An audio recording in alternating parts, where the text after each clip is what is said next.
청년부 여러분 안녕하세요. 오늘 우리가 함께 나눌 인물은 가야바입니다. 가야바. 여러분 가야바가 누군지 아시나요? 가야바는 예수님을 죽게 만든 장본인이다, 이렇게 말할 수 있을 것 같아요. 사실 예수님을 죽게 만든 장본인은 빌라도죠. 우리가 사도신경 외울 때 본디오 빌라도에게 고난을 받으사 십자가에 못 박혀 죽으시고 수백 번도 외웠죠. 예수님의 십자가 처형에 가장 직접적인 도장을 찍은 사람은 본디오 빌라도가 맞지만, 사실 그 모든 것이 이루어지도록 그 판을 짠 사람, 그것을 기획한 사람은 가야바입니다. 여러분, 그러면 가야바의 직업은 뭐였을까요? 대제사장입니다. 대제사장. 제사를 집례하는 사람, 1년에 한 번씩 지성소에 들어가는 사람, 유대인들을 대표해서 하나님 앞에 중보자로 나아가는 사람, 가장 거룩한 사람이고 가장 하나님께 가장 가까이 있는 사람입니다. 그런 사람이 예수님을 십자가에 못 박게 만든 거예요. 참 아이러니한 일이죠. 하나님의 거룩한 일을 수행하는 대제사장이었던 이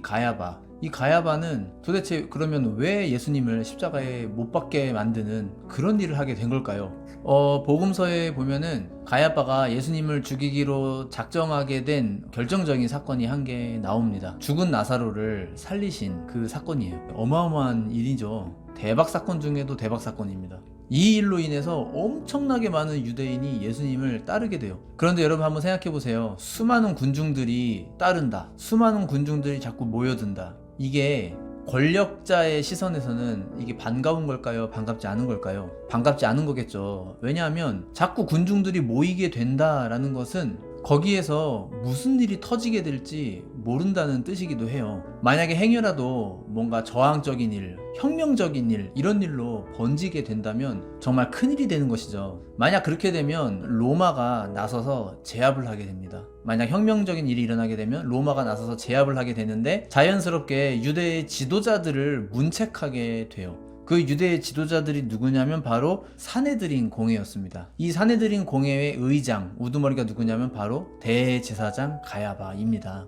한마디로 기득권을 잃게 될 위험이 있는 거예요. 그리고 사실 우리가 복음서를 읽다 보면 잘 느껴지는 게, 이미 그때 당시에 많은 군중들은 바리새인이나 대제사장들보다 예수님을 더 따르고 존경했죠. 그러니 예수님의 존재는 이미 가야바한테 별로 달갑지 않은 존재였던 겁니다. 그런데요, 여러분, 아무리 그렇다 쳐도 이해할 수 없는 게 있어요. 그건 뭐냐면 예수님이 하나님의 아들이시잖아요. 예수님이 기적을 많이 일으키시고 놀라운 말씀으로 가르치시고 깨닫게 하시고, 예수님 때문에 많은 사람들이 변화받고, 심지어 죽은 나사로가 다시 되살아나는, 정말 이것은 하나님이 아니면 할 수 없다 싶은 일들이 자꾸 일어나잖아요. 아, 이분은 정말 메시아가 맞아 라고 느낄 수밖에 없는 상황들인데 어떻게 그 예수님을 달갑지 않게 여겼을까 싶은 겁니다. 자신의 기득권을 위협하면은 하나님도 싫다는 건가? 참 이해가 가지 않습니다. 지난주에 이야기 나누었던 그 가룟 유다처럼 이 대제사장 가야바도 탐욕에 눈이 멀었던 사람인 것 같아요.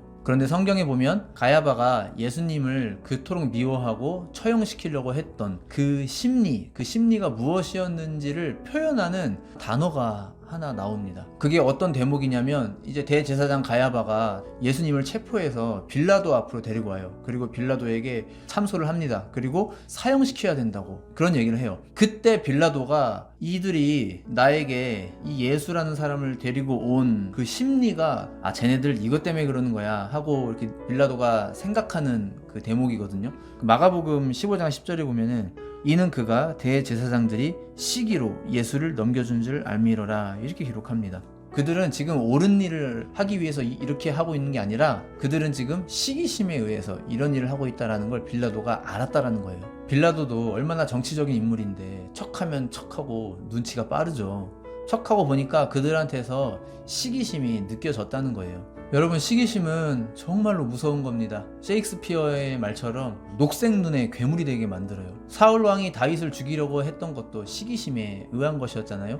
막장 드라마 같은 것만 봐도 자기가 사랑하는 남자를 빼앗으려고 그 남자의 애인을 살해하는 그러한 이야기들도 있잖아요. 살인의 동기가 될 수 있을 정도로 이 시기심이라고 하는 것은 그 파급력이 정말 어마어마한 것 같습니다.